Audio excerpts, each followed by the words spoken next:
We've come to a turning point in the ministry of Christ. This is sparked off by the triumphal entry, and something definitely has shifted gear at this point. The triumphal entry has gone well.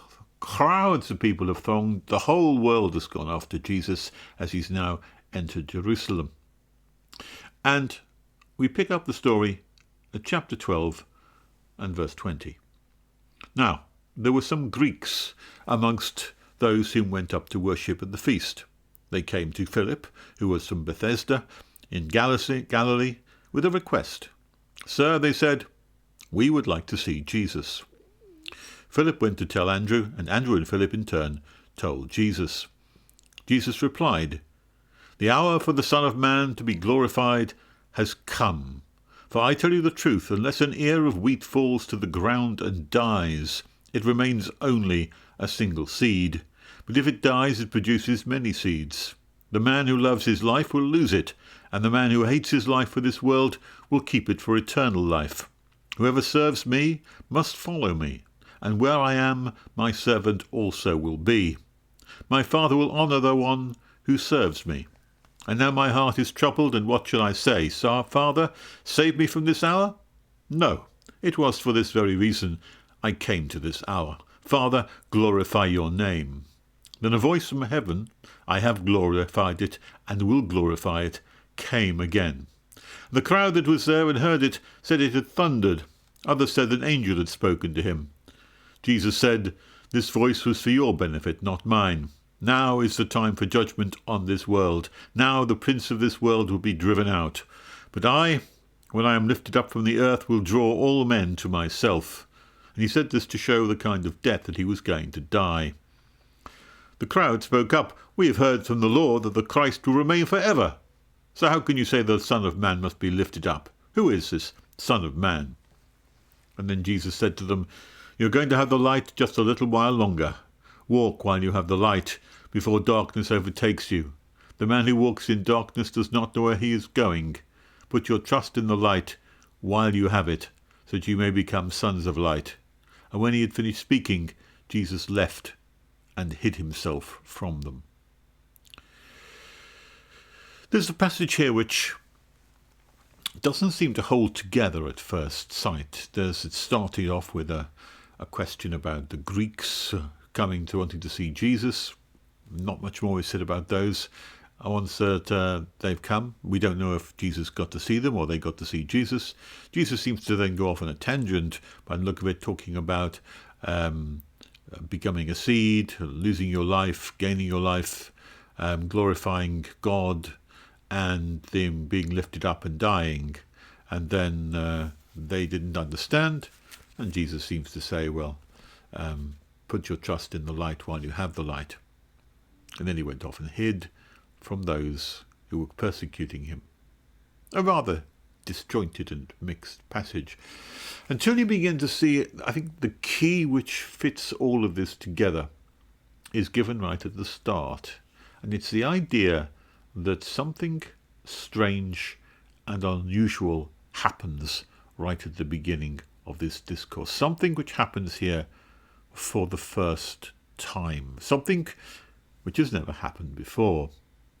And it said, as John writes it, "Now there were some Greeks amongst those who went up to worship at the feast." These must be tourists of some kind. They were not Jews. They had no Jewish forebears. They had no Jewish traditions, or they were not part of the Jewish approach to religious sacrifice, or even part of the feast, but they joined in because that's what everyone was doing. But they were Greeks. And they came to Philip, who was from Bethsaida, and said, from Galilee, with a request. "Sir," they said, "we would like to see Jesus." No, they must have spoken in the native language, I suppose, because I don't suppose Philip would have spoken Greek. Don't know. Maybe he would have done. Maybe he would not have done. But either way, a language barrier was overcome here. But it's just such an unusual request. Unusual because, well, maybe Philip had never seen Greeks before. Greeks were not the sort of people who would walk around in Jerusalem at this time. It would be an exclusively Jewish religion with a Jewish Messiah who had a Jewish message for the saving of the Jews. But here, now, suddenly something strange. Suddenly Greeks are interested. The wider world is suddenly listening to what Jesus had to say. And instead of being a parochial, tiny, narrow, small religion, here's a hint that this is a message not just for the Jews, but a message for the wider world. And this occurs for the first time here. Philip is clearly taken aback by this and doesn't know what to do. Should he take the Greeks to Jesus? Should he not? The Greeks have nothing to do with the Jews have nothing to do with the Greeks. Jews and Gentiles are quite separate. Would Jesus be offended? Would he be interested in hearing them? Why were they interested in listening to Jesus anyway if they're not Jews? Philip went to tell Andrew. Andrew was unsure as well, but he thought, well, they must have debated this matter together, Philip and Andrew. They discussed, should these people be taken to Jesus? What's it got to do with them? This is our Messiah. This is our Christ. Fulfillment of our prophecies, our Old Testament. They are outside of our group. Nothing to do with them at all. Nevertheless, after some debate, Philip and Andrew decide together to go and tell Jesus. And they told him, Jesus, these Greeks want to speak to you. Now, what's Jesus' reply here? Does he say, yeah, bring him over, I'll have a chat? No, nothing of the sort. Jesus sees it as something unusual and remarkable, and indeed a sign of something incredibly significant here. This is a turning point in history in which the inward-looking prophecy and revelation to the Jews is about to turn on a hinge and to turn its focus away from the small, ragged, narrow band of people who lived in a very tiny, tiny country in a very small part of the world, and to turn its entire focus outward to the entire world at large. It's something which Jesus seems to have been expecting, and yet something which took him seemingly by surprise at this point, but something which he knew about. Jesus replied, "The hour has come for the Son of Man to be glorified." Now, you can take that as being a general statement in the way in which he's spoken before, but that doesn't tie it in with what was just said. Jesus, these Greeks, not Jews, these Greeks want to speak to you. Why would they be interested? Jesus doesn't ask that question. He replies, and it's a reply. The idea is it's a response to what they've just said. The hour has come for the Son of Man to be glorified. Now, the hour has come. A point has been reached. A time has arrived. This fulcrum of time where the gate is swinging open for the entire world to be encompassed in Jesus' ministry, to be drawn towards him. Now, you can see that this is the whole point of the discourse which is being spread out here, is the fact that these are Greeks. This is what the whole section hinges upon. This whole point that we're describing now is based upon this single fact that for the first time, people outside the Jewish nation are wanting to see Jesus. You can see if I skip down to verse 32, Jesus said, "When I am lifted up from the earth, I will draw all men to myself. And that, I think, is where this circle is closing. I'll draw all men to myself, not just the Jews, but also the Gentiles. Not just the slaves, but the free. Not just the male, but the female. Everyone will be included right across the face of the earth. When I am lifted up, when the Son of Man is lifted up, when the Son of Man is crucified and died, the gates will be open, and everyone will stream in. And these Greeks here are the first fruits of that universal, international ministry that we have here. Jesus replied, "The hour has come when the Son of Man will be glorified. I tell you the truth, unless an ear of wheat falls to the ground and dies, it remains only a single seed. But if it dies, it produces many seeds." There's a multiplication here. It's going beyond the boundaries of Israel. The scope and the vision of this is just immense and marvellous when you consider it. The Jewish leaders were concerned only about their own position and only about their own nation. But Jesus' vision is one which eclipses that and is looking at the people right across the face of the earth, including Greeks and everyone else as well. And this idea of multiplication of a seed is what that is figuring. That's what he's answering here. Whether he speaks to the Greeks or not is neither here nor there, because there's something bigger going on. This opening of the door, this letting go of the floodgates, as everything will start to flood in at this point. And the idea of the wheat falling, a single ground of wheat falling into the ground and dying, it will, unless it dies, it will remain only a single seed. But when it dies, it will produce many seeds. This multiplication factor hinges upon the death of Christ. By being raised up and dying, everyone will be drawn to me. Not just the Jews. Everyone. Greeks as well. And they stand for every other nation. If it dies, it produces many seeds. And therefore, death is an essential component to this multiplication process. You cannot have the multiplication process. You cannot widen out my message to the world unless I die. That's a hard thing. We hold on to life as dearly as we possibly can. We grasp onto life even with our very last breath. We are reluctant to let it go. We are afraid to lose our grip on life, and it is the very last thing we would ever let go of.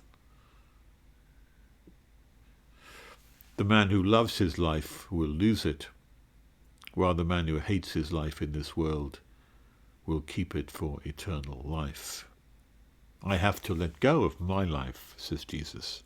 That's an example to everyone here. Hold life very loosely, because in holding it loosely, you die as a seed dies, and the seed multiplies and produces many seeds, and those seeds produce more seeds, and so the multiplication process goes on. If it dies, it produces many seeds, and the man who loves his life will lose it, because the seed will never get planted. The seed will never grow from nothing. It will die as it is, sterile and unproductive. Whoever serves me must therefore follow me, and where I am, my servant also will be. You must also, as I have shown you, have such an ability not to hold on to life and to grasp it so tightly that I will not let it go, and therefore will not willingly die, and therefore the seeds will not germinate and it will not propagate and the message will not spread across the face of the earth. If I was to act like that, then all would be lost. And anyone who follows me must therefore follow my example and hold life loosely. Whoever serves me must follow me, and where I am, my servant also will be. And if I die to this world for the propagation of the seed of life, my servants will also follow me in the same way. And my Father will honour the one who serves me.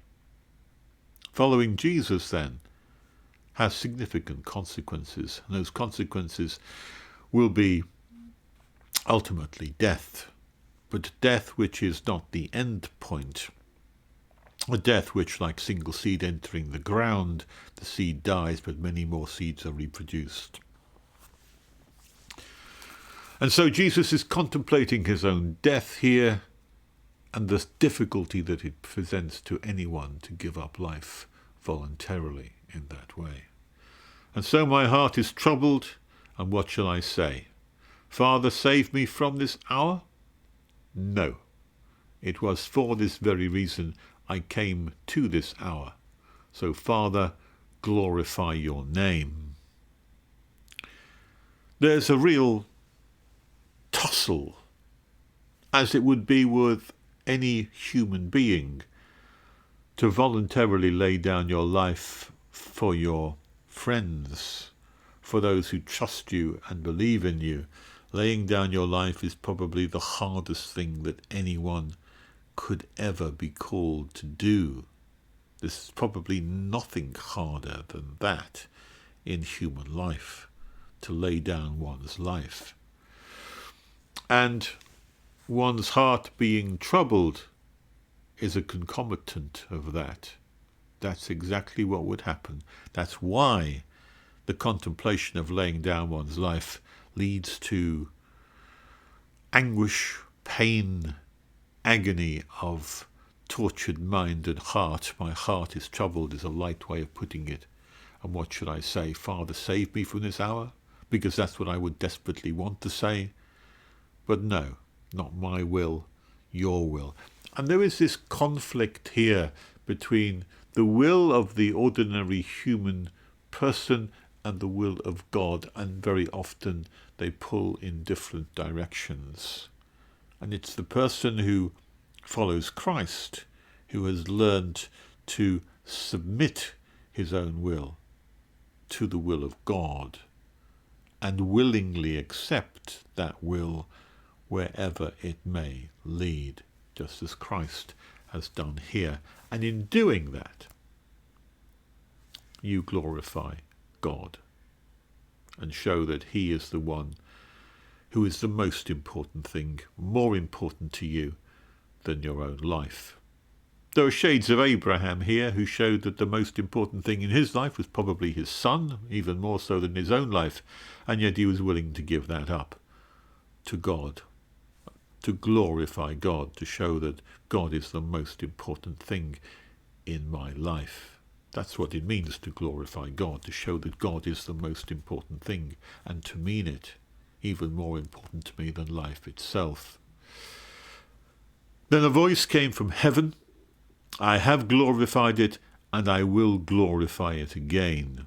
This idea of glory is like the outshining, the radiance, that which brings awe-inspiring wonder to something, amazement, and worship that follows on to that. The idea of I've glorified it and will glorify it, it says that was a voice that came from heaven. Now clearly it was not a distinct voice, because it says the crowd was there. They heard this voice or this noise, and they said it had thundered. Maybe it was a sound of thunder, and maybe that was how it was interpreted by those who had listened to what Jesus had to say. Others said it was an angel which had spoken to him rather than spoken to us all. But whatever it was, there was some sound in heaven which it seems that most people did not understand or comprehend. Some sound which everyone heard, but they couldn't articulate it as to what it meant. Jesus heard it, and he interpreted it as I have glorified it and will glorify it. Jesus said, this voice was for your benefit and not for mine, and now is the time for judgment in this world. Now the prince of this world will be driven out, and I, when I am lifted up from the earth, will draw all men to myself. And he said this to show the kind of death that he was going to die. And the emphasis is on this word here, now. The voice has come at this pivotal time in history, and now, says Jesus, is the time for judgment on this world. Now the prince of this world will be driven out, and when I am lifted up from the earth, I will draw all men to myself. By which he meant the death that he was going to die by being crucified, which was being lifted up. So now is the time for judgment on this world. The judgment comes when people take sides as to which side they're going to be on when it comes to their allegiance or otherwise to Jesus Christ. Will you be the kind of person who would crucify Christ and clamour for his death? Or will you be the kind of person who follows Jesus Christ and would put even him and his life before your own? That is what the nature of judgment is here. Now is the time of judgment, and it extends not just to the house of Israel, but right across the earth. Now is the prince of this world will be driven out. There's a passage in Revelation here which comes to mind in Revelation chapter 20, which I would draw to your attention about now. I saw an angel coming down from heaven, holding the key to the abyss, and holding in his hand a great chain. And he seized the dragon, the ancient serpent, who is the devil or Satan, and bound him for 1,000 years. And he drew him into the abyss, and locked and sealed it over him, to keep him from deceiving the nations any more, until the 1,000 years were ended. I would suggest to you that that's a commentary on this passage here, that now is the Prince of World driven out. He will be confined in some way. Now he is no longer the prince of this world. He is chained in an abyss where he is kept from deceiving the nations any further. The prince of this world has blinded the eyes of the world, the Pharisees, the teachers of the law, but particularly those outside of Jerusalem, those outside of the Jewish nation, those outside of Israel. You could say that they walk in darkness because the revelation has not come to them. For 1,000 years God has spoken to the people of Israel, to the Jews, and to the Jews only. But here, at this pivotal point in history, the doors are opened to everyone in the world, and Satan, the prince of this world, will no longer be able to deceive the world around them. From now on, the message of God and of God's Son will go out to the four corners of the earth, and the prince of this world will be driven out. How will that happen? When I am lifted up from the earth, I will draw all men to myself. In other words, to show the kind of death he was going to die on the cross. When I'm lifted up, all men will be drawn to me. The crowd spoke up. We have heard from the law that the Christ will remain forever. So how can you say the Son of Man must be lifted up? Who is this Son of Man? Jesus spoke in these metaphors again, these allegories. Son of Man, the simile here. Who is he like? A kind of speaking in third person here. Not of I will be drawn up, I will be raised, but the Son of Man will be. The effect of that is to mean that only those people who understand him spiritually understand his words, and those who don't understand spiritually will be left outside of that discourse. And so they are confused by the way in which he speaks, but he speaks in spiritual terms about spiritual things, and we've seen that before. The Son of Man must be lifted up, and who is this Son of Man? They may have had some understanding of what being lifted up might mean, and already we've used this idea before of the snake lifted up in the desert back in an early part of John's Gospel. The idea was that if you look to the one that's lifted up, you'll be healed and saved, as was in the time of Moses. And in this time too, if you look to Jesus Christ lifted up on the cross, you will be healed and saved. But it's a mystery to who this person is, according to these people, who is the Son of Man. And Jesus told them, you are going to have light just a little while longer. In other words, I'm only going to be with you for a short time, and the things I say will guide you into the way to go. Walk while you have the light. In other words, do the things that need to be done. Listen to me carefully. Understand what I say as well as you can while I'm here, because darkness will overtake you, and the man who walks in darkness does not know where he's going. Once I am taken from the world, the light will have gone, and you will see me no more, and you may stumble about. Make use of me, listen to me, hearken to what I have to say, take great care of what I have to say, and listen to me with spiritual ears so that you too can understand what you have to do while I'm here with you. Put your trust in the light while you have it, so that you may become sons of light. This metaphor of the light is crucial to Jesus being the one who provides the light.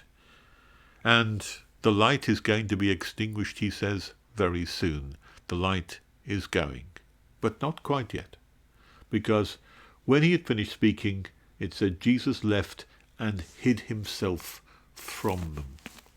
A necessity, because if he hadn't done so, he may have been taken then and there.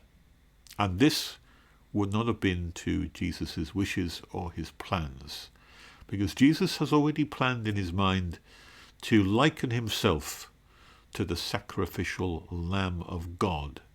And that was the festival of Passover, which was taking place at the end of the week on the Saturday. And Jesus was timing his own personal sacrifice to coincide as closely as possible with that day. That would be Friday. Today is still Monday, Sunday, Monday. Still a few days left. The light is with us just a short while. Pay attention while you have the light.